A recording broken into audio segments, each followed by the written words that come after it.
আমার সাথে এরকমটা হবে আমি কখনোই কল্পনা করি নাই। ঢাকা শহরে থেকে এই যে দেশি মুরগি, এই মুরগিটা হচ্ছিল আমি বেনাপোলে সেখানে নিয়ে আসছিলাম আমার শ্বশুরবাড়ি থেকে। ছোট ছোট সে মুরগি দেখো কত বড় হয়েছে। এখন এই মুরগিটাকে হচ্ছিল আমরা জবাই করব, দেশি মুরগি পেঁপে দিয়ে খাবো। তো চলো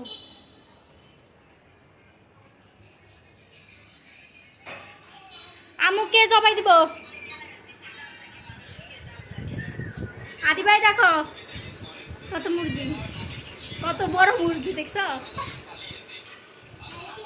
হে এভরিওয়ান, আসসালামু আলাইকুম। সবাই কেমন আছো? আমি ফাবিহা, তোমাদের দোয়া এবং আল্লাহর রহমতে আমি অনেক ভালো আছি। আজকে হচ্ছিল তোমাদের সাথে একটা রেসিপি শেয়ার করব। ঢাকা শহরে চার দেয়ালের মধ্যে যখন কোনো পশু পাখি পালা হয় এবং সেটা যখন খাওয়ার আয়োজন করা হয় তখন এমনিতে অনেকটা ভালো লাগা কাজ করে, একটা গ্রামের ফ্লেভার। এবার খাঁচা থেকে মুরগিটা বের করে নিব। আমাদের খাঁচার মধ্যে অলরেডি 3টা মুরগি আছে, তার মধ্যে থেকে একটা মুরগি জবাই করব। আর এখানে আমরা অনেক কিছুই পালি, যেমন ঘুঘু পাখি, কোয়েল পাখি, তারপরে হচ্ছে কবুতর, অনেক রকমের পাখি আমরা পালি। সেগুলো যখন খাবো সেটাও তোমাদের সাথে শেয়ার করবো ইনশাল্লাহ একদিন। দেখতে দেখতে মুরগিটাকে খাঁচা থেকে বের করা হলো। আসলে মুরগিটাকে খাঁচা থেকে বের করতে অনেকটা কষ্ট হয়ে গেছে। মুরগিটা এত পরিমাণ বড় হয়ে গেছে যে খাঁচা থেকে বেরোচ্ছিল না। এর আগে একদিন আমরা মুরগি খেয়েছি, এজন্য আজকে মোরগটাকে জবাই দিব। আর মোরগটা এত পরিমাণ বড় হয়ে গেছে দেখে। মুরগিটা একেবারে চুপচাপ হয়ে গেছে, কারণ ও ছোটবেলা থেকে খাঁচার মধ্যে আটকে ছিল। হঠাৎ করে এরকম খোলামেলা পরিবেশ দেখে ও একদম থমকে গেছে। মুরগিটা এত পরিমাণ বড় ছিল যে আমি হাতের মধ্যে ধরে রাখতে পারতেছিলাম না।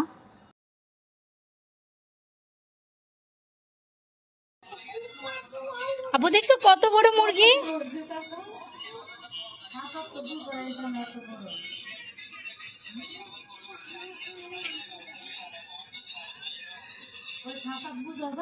না এবার মুরগিটাকে জবাই করবে, এজন্য ছিল ছাদে নিয়ে যাচ্ছিলাম। আর বাসায় মুরগিটা জবাই করতে হলে অবশ্যই ওয়াশরুমে জবাই করতে হবে, আর ওয়াশরুমে জবাই করলে মুরগি কেউ খাবে না, এজন্য আমরা ছাদে নিয়ে যাচ্ছিলাম মুরগিটাকে জবাই করার জন্য। আসো কোন পাশে যাও? এই পাশে দাও যে চলে দিছি। আচ্ছা ওখানে রেখে ছিল আমার তো না রক্তগুলো পানি দিয়ে ধুয়ে দিয়েছি। কোন দিক দিয়ে যেতে ওদিকে আছে? এখন কি আছে?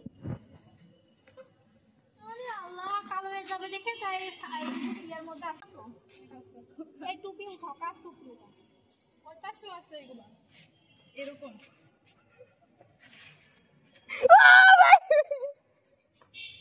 ধরো কিভাবে ধরো, বিসমিল্লাহ ইয়া করে জবাই করতে কে?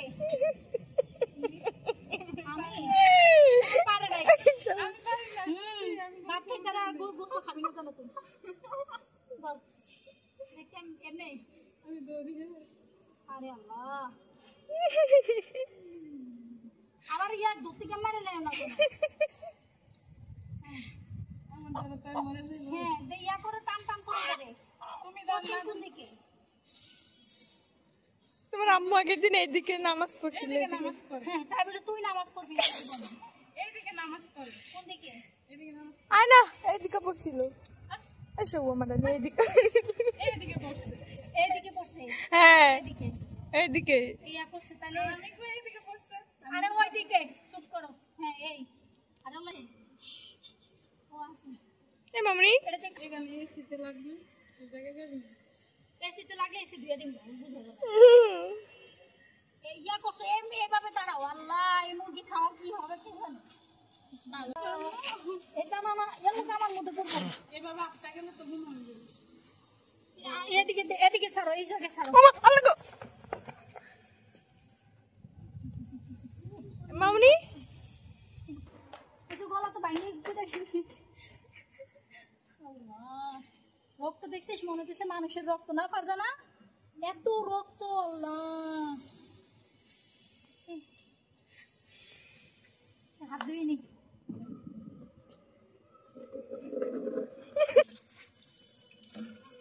কি রক্ত দেখছিস মুরগির? আমি তো কোনো কোনো মুরগির এরকম রক্ত নেই। কিনা মুরগি আনলেও তো এরকম লাগে না। না এত রক্ত না খালে লাভ আছে। এই সময়টা খাওয়া থাকবে নায়িকা ভানুমতি, শিরিনা খান, শিরিন শিলা।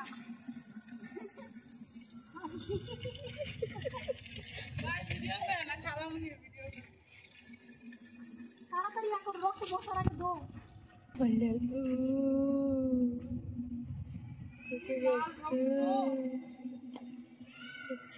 মনে হচ্ছে গরু কাটা হয়েছে না? তোমার কাটি অপমান করছিস, এক সময় দেখবি সবার ঘরে বাড়ি ঘর কিনে, সবাই তো ঢাকা শহরে ঘর বাড়ি কিনে একজন কোটিপতি মরে যাওয়ার পর না হবে ইনশাল্লাহ। সবুরও নেওয়া হয় নাকি পারবে না, সবুর করতে হইব। প্রচুর পানি আনছে আর লাগবো লাগাইলে লাগবো, লাগাও কে আসো লাগাও পারবে না।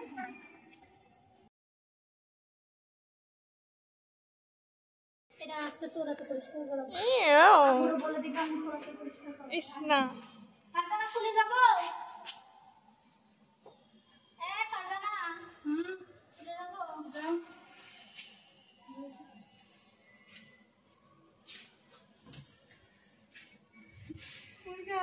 মামা ফোন দিছে, মামা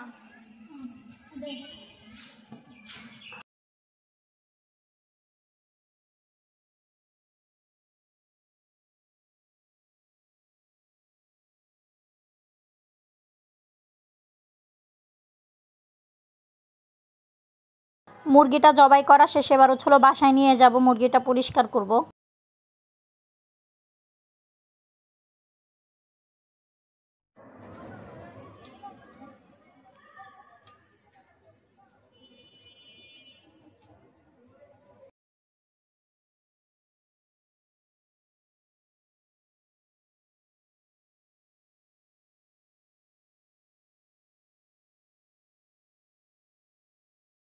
পানিটা গরম হয়ে গেছে, এবার এর মধ্যে মুরগিটা দিয়ে ভালোভাবে পরিষ্কার করে নেব। অনেকে মুরগি পানিতে সিদ্ধ করতে দেয় না, তারা হচ্ছিল মুরগি এমনিতেই পরিষ্কার করে নেয়। তো আমরাও হচ্ছিল পানির মধ্যে সিদ্ধ করে মুরগিটা পরিষ্কার করবো, এই ক্ষেত্রে হচ্ছিল কষ্ট কম হবে। প্রচন্ড রকমের যেহেতু গরম পড়ে, সেহেতু ওইভাবে করতে গেলে অনেকটা খাটনি পড়ে যাবে। আর এই দেখেন গাইস, পানির মধ্যে দেওয়ার কারণে কিভাবে পশমগুলো সব আস্তে আস্তে তুলে আসছে। দেখতে দেখতে আমাদের মুরগিটা প্রায় পরিষ্কার করা হয়েই গেল। ভাজা হোক আস্তে আস্তে। মুরগিটাকে ভালোভাবে পরিষ্কার করে নিয়েছি, তারপর হচ্ছিল চুলার মধ্যে সুন্দরভাবে এটাকে পুড়িয়ে এবার হচ্ছিল এটাকে কাটবো। আর আমাদের বটিতে যেহেতু অনেকটা পরিমাণ ধার ছিল, এজন্য মুরগিটা কাটতে তেমন একটা সময় লাগেনি। তো দেখতে দেখতে মুরগিটা কাটা হয়ে গেছে, এবার মুরগিটা কেটে নিয়ে মুরগিটা ভালোভাবে পরিষ্কার করে নিব। পেঁয়াজটা প্রায় ভাজা হয়ে গেছে, আর একটুখানি লাল লাল হয়ে গেলে আমি এটা মশলা দিয়ে দিব।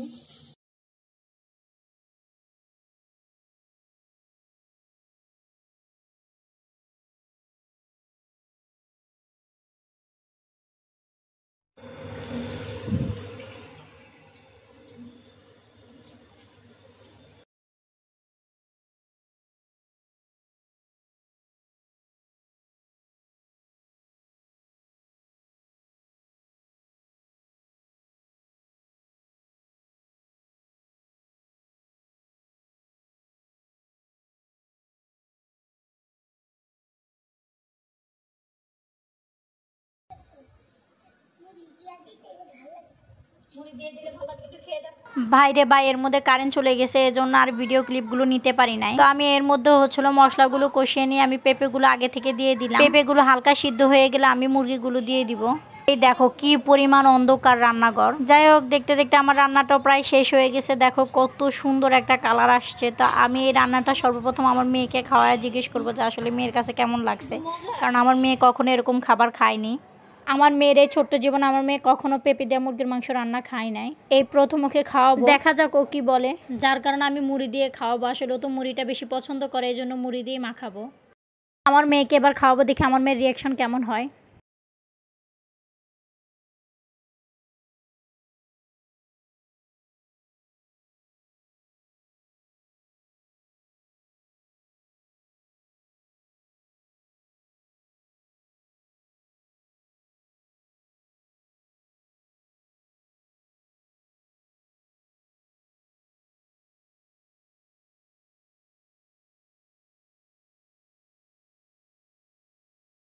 আমার মেয়ে জীবনের প্রথম মুড়ি দিয়ে মুরগির মাংস খাইছে, যাক আলহামদুলিল্লাহ। আমার মেয়ের কাছে সত্যিই খুব ভালো লেগেছে, যার কারণে ও খাচ্ছে। ও সচরাচর সব খাবার খায় না। তো আমার মেয়ে দিক দিয়ে খেতে থাকুক, আপনারা আমার মেয়ের জন্য দোয়া করবেন যেন আল্লাহ আমার মেয়েকে সুস্থ রাখে। আজকের ভিডিও এই পর্যন্তই, সবাই ভালো থাকবেন। আল্লাহ হাফেজ, টাটা এন্ড টেক কেয়ার।